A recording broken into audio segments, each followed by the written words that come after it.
Hello everybody, my name is Turki Salah from grade 6B and today we will talk about computer system. First of all, classifications of computers by size. Computers are available in different sizes and types. In this chapter, we will discuss the classifications of computers on the basis of their size. On the basis of size, we can classify computers into 5 categories: mobile computers, microcomputers, minicomputers, mainframes, and supercomputers. 1. Mobile computers. Mobile computers are the smallest computers designed to be carried around by users.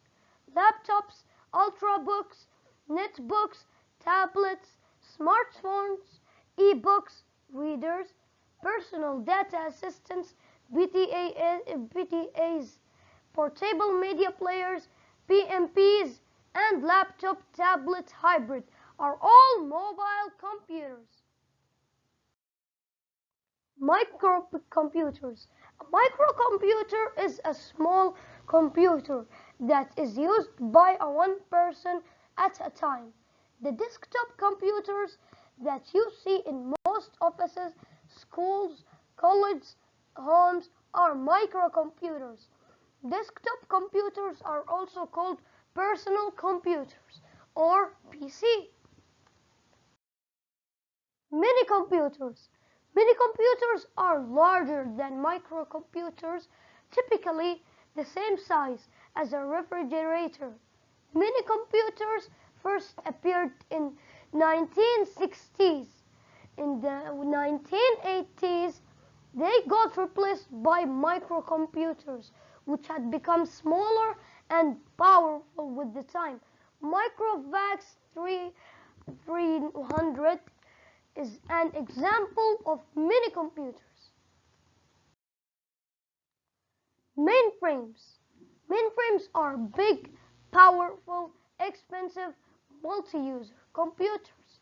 They are mainly used for bulk data processing in large organizations like government offices, airlines, and banks. IBM 4381 is an example of mainframes. And the last one that we have, supercomputers, are the biggest and the most powerful computers. They often occupy an entire room.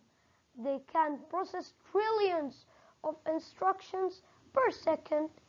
Government organizations and large industries use them for work that requires a lot of numeric calculations, such as weather forecasting.